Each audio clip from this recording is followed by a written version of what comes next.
What's up, y'all? It's your host with the most, your artist working the hardest, Mr. McKinnon, I'm always winning, and welcome to today's episode of Main Event Mindset Podcast. We're going to be covering the events from Crown Jewel, Perth in Australia. It was amazing. We're going to be talking about Roman Reigns versus Bronson Reed in an Australian street fight.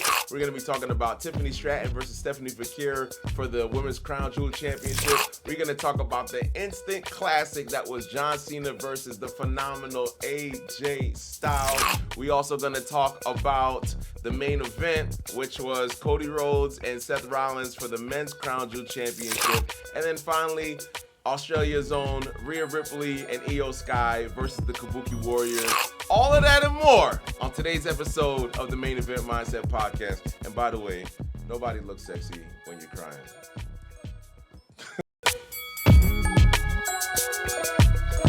All right, now coming into the Main Event Mindset Podcast, we are starting off with Big Bronson Reed, the Auszilla versus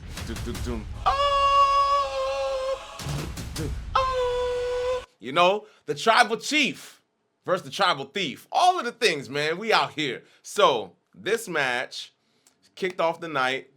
You got to start off with the big dog, the Tribal Chief, you know what I mean? The OTC won all of these attributes and accolades, right? This match was great. Roman Reigns was getting a lot of his spots in, his licks in, using the cricket bat, using, all of the things that he could use, right? Eventually, of course, who comes out of nowhere? Braun Breaker spears the life out of Roman Reigns. Remember, this is an Australian street fight. You'd be foolish to think that this match was going to be one-on-one. Have you not been paying attention? Have you not been watching the product like I have? Well, that's why I'm here. Bring you up to speed and let you know this always happens. It was a foregone conclusion on this man jumping him. So what happens? Roman Reigns, his family, the Usos come out. You know what I mean? Day one-ish. They come out to the ring. Now, remember here, Roman Reigns has been in Jey Uso's ear a lot of these weeks building up to the match. Jey Uso's been very frustrated because Jey Uso's been dealing with LA Knight over on Raw. He's been dealing with all these people, CM Punk, not being in the main event picture. Roman Reigns has been in his ear telling Jey Uso, hey, you need to stop splitting your focus. You've helped everybody already. Focus on you. Focus on winning the World Heavyweight Championship. Jey Uso's trying to take more of his advice. Jey Uso's been acting a little bit more agitated, a little bit more right-hand man Jey Uso. The Jey Uso that was popping during the pandemic era. The Jey Uso that had everybody in a frenzy. The Jey Uso that was like, man, this man's going to need therapy for all of the things that they're putting him through because he's trying to be loyal and trying to be about his family, but also being manipulated, but also going through all these things. It's the reason why Jey Uso's so popular is because all of the trauma. The trauma! Do you understand what I'm saying to you right now? Jey Uso should be a nut job in a mental hospital, but he kept it together and he became World Heavyweight Champion, and that's why people love him. All of the yeeting in the day one-ish, we are revisiting that right now and fleshing out that character so that way we can get Jey Uso again to be World Champion again. So Roman Reigns is putting him under his wing. Jimmy Uso is the one that is like, I see where this is going, and I see you trying to manipulate my brother again and get into his head, and I see what you're doing out here, Us. And he goes, oh, okay, so I need you to listen to me real quick. The day your brother won the World Heavyweight Championship, he became more like me and less like you. Which is a direct dig in the shot, but also because Jimmy Uso's never been world champion. Jimmy Uso doesn't know what it's like to be number one. But Jey Uso was the right-hand man, and he actually won the title. So now Jey Uso got that itch back. He got to be on top. And so now we having this whole family dynamic, all these things. So now come back to the match. Come back to present day, this match. The Usos come out, right? The Usos, they helping them out. They're super kicking Braun Breaker. They're doing all of these things. And then what happens? Jey Uso, in a way of miscommunication, he ends up spearing Roman Reigns by accident through the table because Bronson Reed moved out of the way.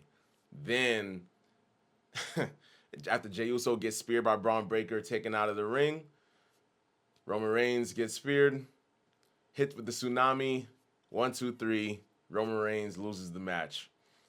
After the match is over, Jey Uso's apologetic. Everybody's frustrated. Roman Reigns looks them dead in their face and was like, I told y'all. I told y'all to stay out of it. I know y'all were trying to look out for me. He's like, listen, I love y'all. He's like, I love you. I love you. Talking to his cousins. He goes, but this only works one way. One way. I love y'all, but I don't want to see y'all till Christmas. And then he walks away, right? I love y'all. This man don't even want to see his family on Thanksgiving, which is the family day. I feel like, anyway, let's move on. The point that I want to make about all of this, the crowd was laughing when he said you want to see them through Christmas. But the point that I want to drive home here is that Roman Reigns was implying that them as a unit, as the bloodline, only works if he's in charge. But Roman Reigns is a master manipulator, and he's hella manipulative. And while everybody's throwing ones in the sky and praising Roman Reigns and Tribal Chief and all these things, and Roman Reigns has all this fanfare around him, he was a tyrant. And like the worst type of, he ruled with an iron fist. And so Roman Reigns going away and Jimmy Uso being concerned is valid. However, the dynamics are changing, and I just think it's good for the story that we're getting right now. And so Roman Reigns is off of TV again. Jey Uso and Jimmy Uso are going to be figuring out what they're going to do together, but this is all going to build towards War Games. Next month, Survivor Series, you know what's going down. We're going to have Roman Reigns and the Usos versus Roman Reigns and the Usos +2 versus The Vision, Seth Rollins, Braun Breaker, Bronson Reed +2. And we'll figure out what that looks like. But I'm super excited because better character development for Jey Uso and the Usos means better TV and means better product. So that's how that went off of the air. And then now we're going to go into your next match. And now for your second match of the evening, you have the Women's World Champion, Stephanie Vaquer. La Primera, the one that throws up the one. The ones that come out with the Aries horns. I'm going to leave that alone for right now. Stephanie Vaquer coming out with the things. Stephanie Vaquer having an amazing year. Her stats are nuts. She said she came to WWE. NXT Women's Champion. NXT Women's North American Champion. She was double champion. Came up to the main roster. Became Women's World Champion. Now she's at Crown Jewel. Fighting Tiffany Stratton. Young WWE Women's Champion. Undefeated in all of 2025. Defended the title against the likes of Nia Jackson, Jade Cargill, and Tiffany Stratton. And the list goes on. So you have these women that are young in their prime, ready to tear the house down. This match was great. Didn't know who was going to win this match. Stephanie Vaquer is a technical wrestler. Stephanie Vaquer, honestly, if we being real, when you talking about the best wrestlers, period, bell to bell, she's elite. She's elite. She's amongst the best. And you can see why people like Tony Khan are upset. You know, he couldn't get her. Yeah. So Tiffany Stratton, elite, one of the best. It's well worth watching. If you love mat-to-mat, bell-to-bell wrestling, this is the match that you want to watch. Only bested by the very next match on this card. But let's rein it in here. We're going to talk about how Stephanie Vaquer's allure and Tiffany Stratton's allure. The match was great. I love the fact that Tiffany Stratton, even though she hasn't had a whole lot of, how's the word I'm looking for? Tiffany Stratton is a phenomenal athlete, but she hasn't had the story-driven content to make her run be something special. So it's like she's leading into this match. She was done a disservice to a point by her build, but the match itself was A1. And I love the fact that she went out there and she put out a banger with her. So the way that Stephanie Vaquer won this match, is with one of the best moves in the business, one of the hardest moves to pull off with the spiral tap, which is a version of like an older homage to AJ Styles. And AJ Styles, as we know, coming up in the next match. But Stephanie Vaquer doing this spiral tap and all of the technical things that she does, it's a dope, impactful way to finish the match off. And I think that she was the clear-cut, better choice for a winner here because Stephanie Vaquer is still new. She's hot. She's fresh. She has that upside. Tiffany Stratton is also young and hot and fresh and all the things, but Stephanie Vaquer has more of a full package allure that's brought to her. So I understand why they did that. And it just makes all the sense in the world. So that's all I got to say about that match. It's fantastic.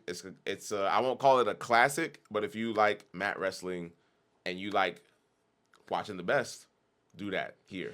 Now, this match, the talk of the weekend, the talk of the highlight. You have the face that runs the place, AJ Styles, versus the face of the WWE, John Cena. Revisiting their classics. These people were 2 for 2. John Cena had 2 wins over AJ Styles. AJ Styles had 2 wins over John Cena. This is their 5th and final match. John Cena's last time in Australia. John Cena only has 4 more dates after this. Everything about this match, like to me, if you put this match in a time capsule or in a time box and don't touch it for 20, 30 years, you're going to tell yourself this match represented professional wrestling and the history of it. You know those animes where you're like, how am I going to introduce someone into anime? And it's like, oh, Dragon Ball Z is the grandfather of anime. This is the thing. Or if I want somebody to get into this type of a movie, if I want somebody to, like your introductory thing to winning someone over to be like, this is why I love this thing.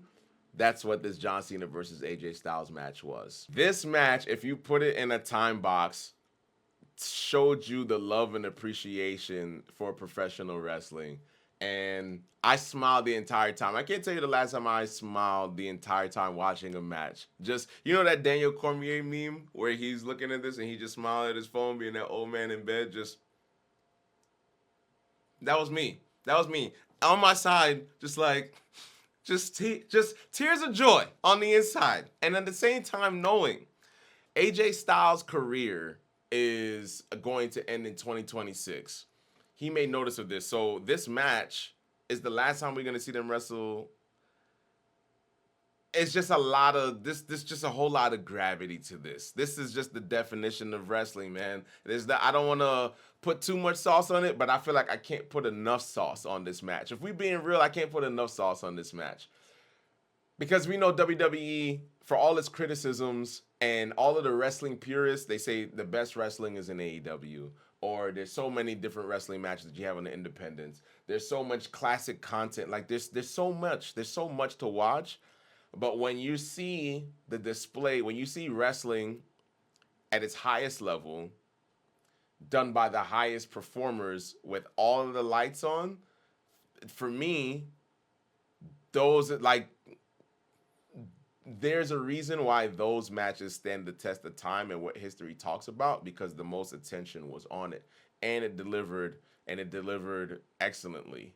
For all the flack that John Cena's gotten over his career, he's putting in some of his best work at the end of the run, and it's becoming the best because I think of what John Cena as a wrestler and as a human being, what he knows what wrestling has done for him in his life.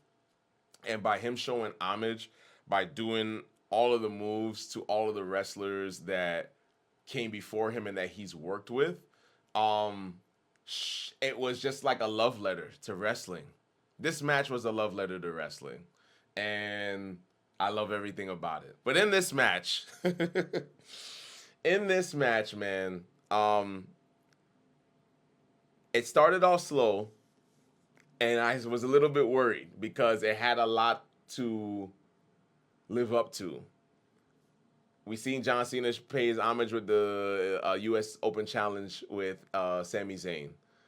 We seen his match with CM Punk. We seen his match with Randy Orton that was entertaining. The worst match of John Cena's retirement year was his WrestleMania 41 match. That match was garbage.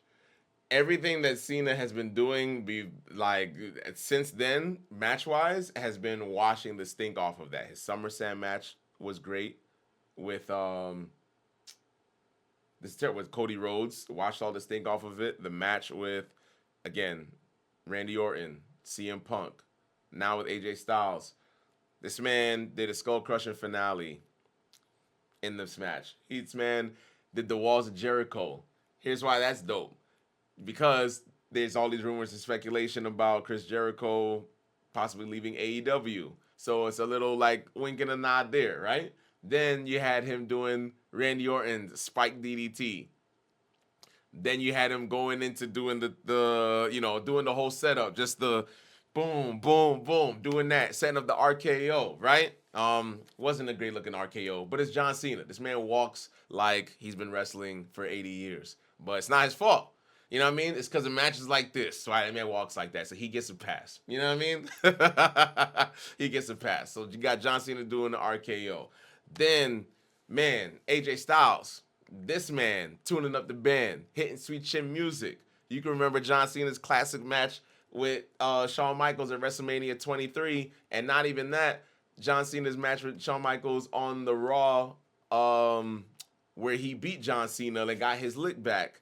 That was a classic match when he fell over into it. AJ Styles fell into it just like Shawn Michaels would fall into it. And we all know that classic match that we never got, AJ Styles versus Shawn Michaels. So it was like you got to, for a fan like me, this match was everything because it's like Avengers Endgame. You watching all of this dope action and you're seeing all of the past memories. You're seeing like all of the history in front of your eyes right there. Like imagine being a Jordan fan and you got to see Jordan play against LeBron. You know what I mean? And you just like, you think about all the stuff that they've been through. You know what I mean? So anyway, you had that going on. You had AJ Styles going for the phenomenal forearm and John Cena countering that into the Sister Abigail. Bray Wyatt,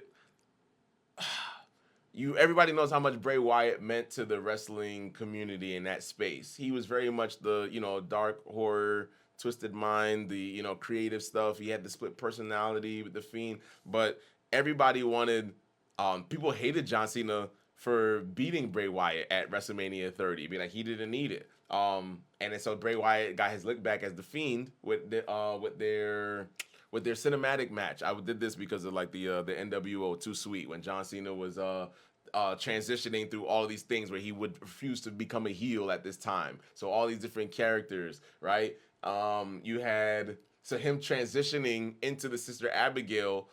AJ Styles sold it beautifully. John Cena delivered it beautifully. It was just like, and then the crowd put up their cell phones. So you had all of the fireflies, all the cell phone lights. It was just such a dope moment.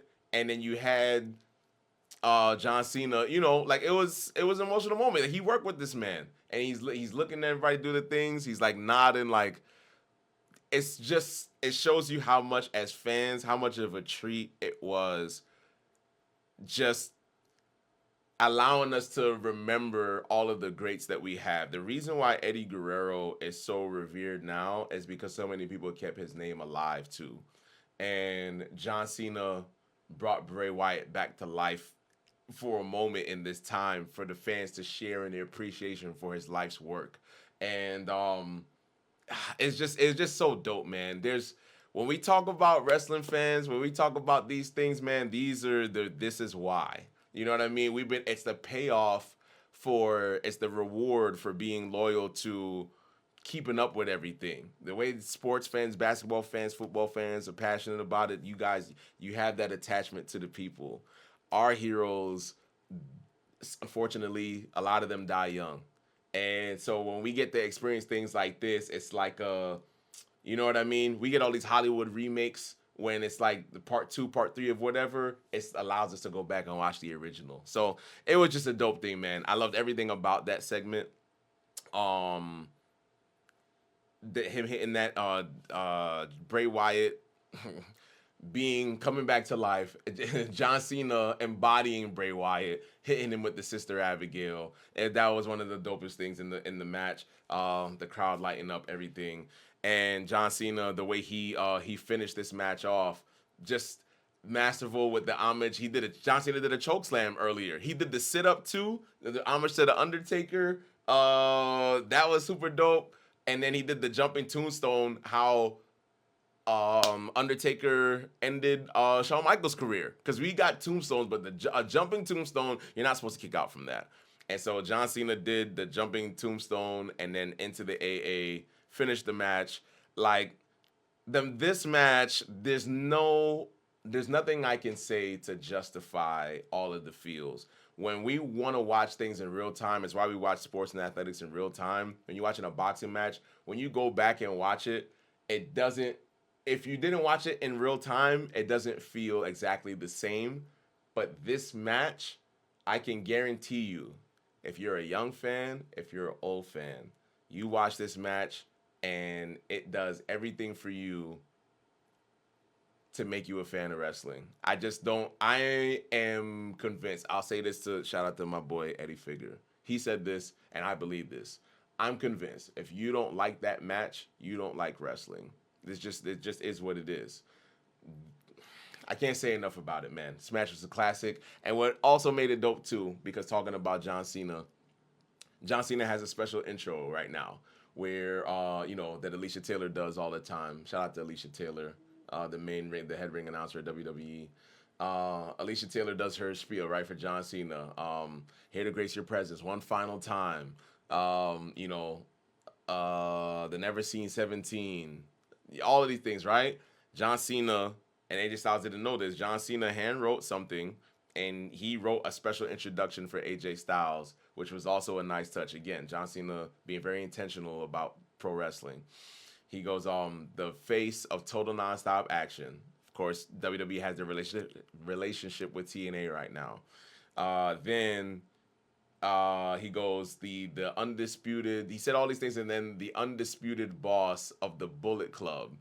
That got pops. The crowd went, yeah! And AJ Styles was like, oh, you know what I mean? And people like somewhere Finn Balor is like, what? Finn Balor was that. But the thing is, AJ Styles, when they were in the Bullet Club, he was champion longer, I think, than anybody else was.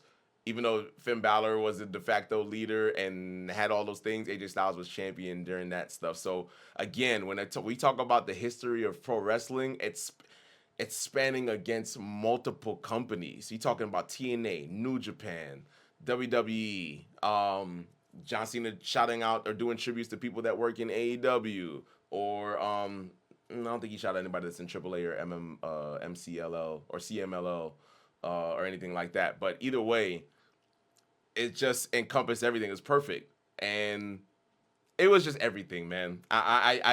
It's hard to make somebody like me speechless, but watching that, it's like I feel the same way how I felt about Endgame. I feel the same way how I felt about just those instant classics. And it's when I eventually have kids, they're not gonna know who John Cena is. They're not gonna know who The Rock is. They're not gonna know who Stone Cold, whatever the case may be. And be like, when they see John Cena in a suit one day, walking around doing his PR stuff, and gonna be like, watch this. That match is gonna be one of those watch this things, so I can show them who John Cena was. And I'm so grateful that we got that match and that we got that story. So shout out to John Cena, shout out to AJ Styles, man. This is why we are fans of the product, man. This is what it's all about. Can't say enough. Salute. Everybody was wearing yellow like this too.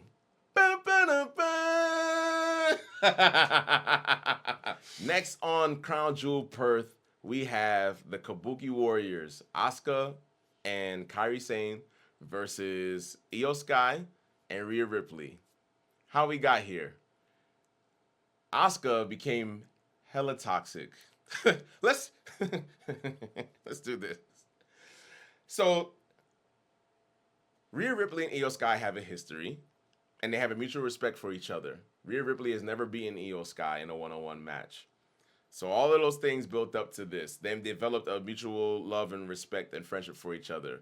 But Io Sky is in this family called was in this family called Damage Control with Asuka, and they were doing their thing. They joined the group with Bayley. They ended up turning on her. Io Sky ended up turning on her, and they kicked Bayley out of the group. Damage Control went into dissension. Some women got injured. They reconnected. During that time, Rhea Ripley comes in, and while she's building that relationship with Io Sky, Asuka returns from injury, and she's like, "Hey, I'm back. This is and then the third." Asuka don't like how close Io Sky is to Rhea Ripley. That's her sister. She feels like she's messing with stuff. So tension starts to build. Asuka starts to tell Rhea Ripley, "I need you to stay away from Io Sky." It's like, we're family. Io Sky was the champion at the time, and Asuka offered her help. "Hey, we're going to out there and help you." Io was like, no, it's all good. I got this. I'm going to do it on my own. Io Sky loses.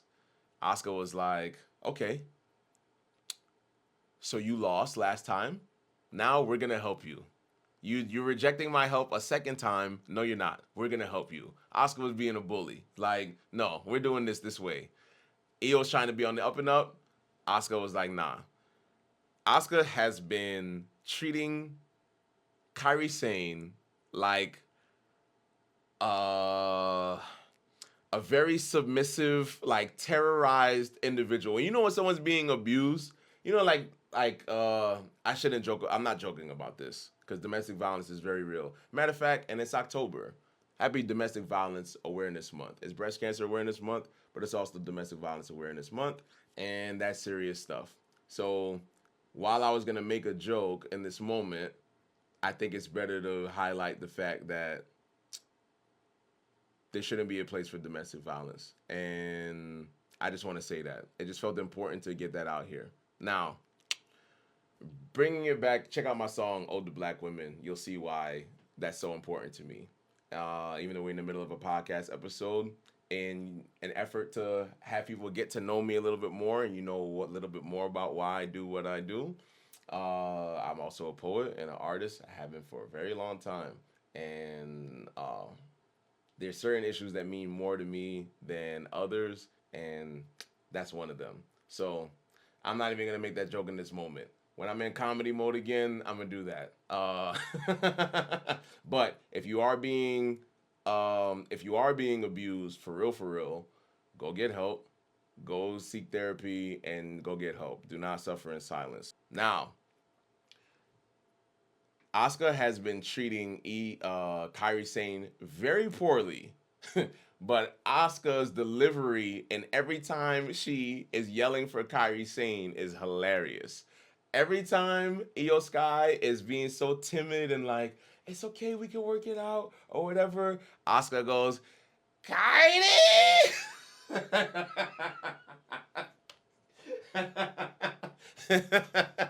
"Kairi!" And it's so funny. Somebody in the crowd had a sign of animated version of Kairi Sane or being yelled at by Asuka. It's the greatest thing in the world. It's absolutely hilarious. But so, how can I say this? Kairi Sane is so intimidated by Asuka. She basically coerced Kairi Sane into attacking Io Sky because Io Sky went out of her way to protect Rhea Ripley. Therefore, in Asuka's mind, you chose your friend, who's this foreigner from wherever, you chose her over us, your family, your sisters. We all Japanese out here, we all doing our thing, and you chose her over us? Fine. We're going to beat the brakes off of both of y'all. That was Asuka's attitude. Asuka said, "I don't give a dang about none of that." Asuka said, "I don't give about none of that." Shout out to Justin. You know who he is. So, with that being said, this match had a lot of stakes because it was a shift in transition, and Rhea Ripley is the de facto face of WWE, if not on just the women's side, just in general. She built up a lot of cachet. They in Australia because of her. and the fact that her birthday was right around that thing, like I know WWE made their schedule and their popularity. Rhea Ripley's popularity made them go to a whole country because of her. Rhea Ripley is that one right now. So she had the crowd eating out of the palm of her hands. Of course, you had the build up to the match. You had the crowd. How can I say it? You had the crowd building with anticipation in regards to Rhea Ripley getting into the ring.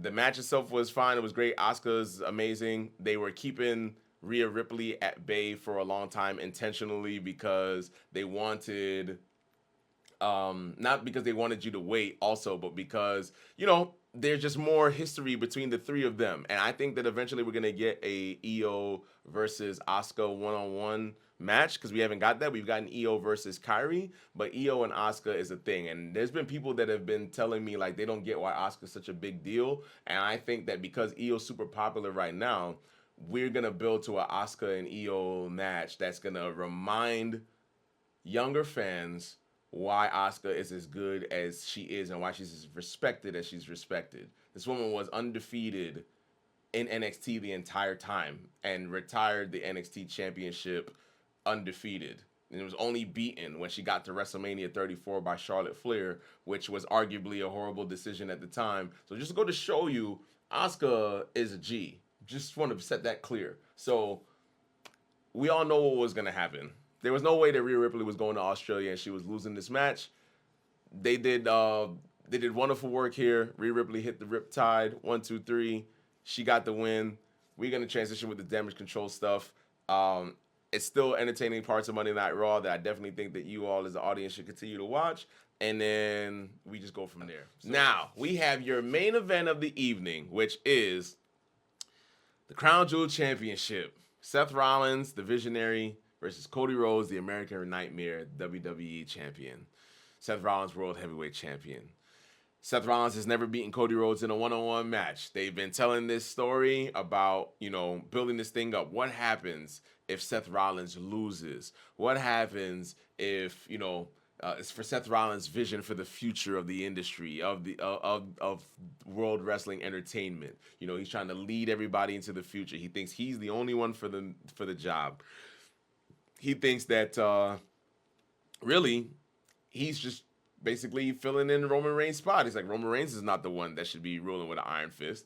I should be ruling with an iron fist. That's what Cody Rhodes brought to his attention. It's like, you want to take a look at the bloodline and all what they were doing? Seth Rollins is doing the same thing with the Vision. He even took Paul Heyman. So, all of these things, man, is what they're fighting for. Cody Rhodes is the QB1. He's the de facto champion. Seth Rollins takes exception to that because he's like, if you say you QB, you know what I mean? You trying to say I'm lesser than you. You know what I mean? So Seth Rollins, all this inferiority complex, the fact that he never beat this man was the psychology that was being told throughout this match. Seth Rollins was being aggravated, agitated, messing, with whatnot. He came out with his watch. Cody Rhodes gave Seth Rollins a watch as a gift to commemorate Cody Rhodes becoming WWE champion at WrestleMania 40, dethroning Roman Reigns. He gave Seth Rollins that gift for being his shield because Seth Rollins lost his World Heavyweight Championship at WrestleMania 40, and they lost that tag match. And Seth Rollins was injured, and he had to take time off. So this watch is significant because it's a gift from a friend. Now, this watch comes into play later on in the match. Seth Rollins and Cody Rhodes, you already know, two of the best in the world. Cody Rhodes said that he owes Seth Rollins, for everything. So now, as they're doing their thing, Seth Rollins goes out to the outside. He's messing with Wade Barrett. He's hearing Wade Barrett talk about this is why Seth Rollins can't get a grip. And he's messing with Wade Barrett, and he starts messing with Michael Cole. And Cody Rhodes goes out there and, starts beating him up because Michael Cole's been beat up already by Gunther. And so the crowd is chanting for Barrett, and Wade Barrett is like, these people don't care about me. These people don't care about my health. I'm retired. I'm not about to get in there and start messing with Wade Barrett. I'm going to shut the hell up right now. And Wade Barrett, shout out to Wade Barrett because Wade Barrett is my favorite commentator right now. Wade Barrett was out there during Stephanie Vickers doing her Devil's Kiss move. You know what I mean? Shout out to Booker T. We're gonna do hard stop right now. We're gonna highlight Wade Barrett in this moment and Booker T. Wade Barrett and Booker T are men, and Stephanie Vickers is a woman.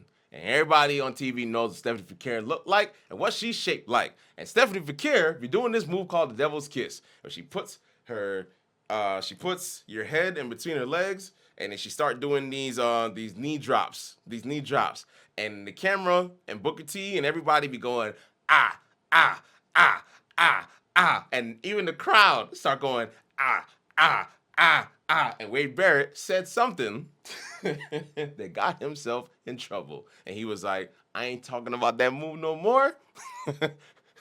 Maybe Stu is married. And maybe I don't know. Booker T's married too, and his wife lets him talk about Stephanie Vickers. And I'm just saying that Booker T is famous again because he's a man. And he's not keeping his thoughts to himself. And shout out to Booker T. And Wade Barrett, it's okay, man. Stay out of trouble. Stay out of trouble, brother. You're the best commentator in the biz right now.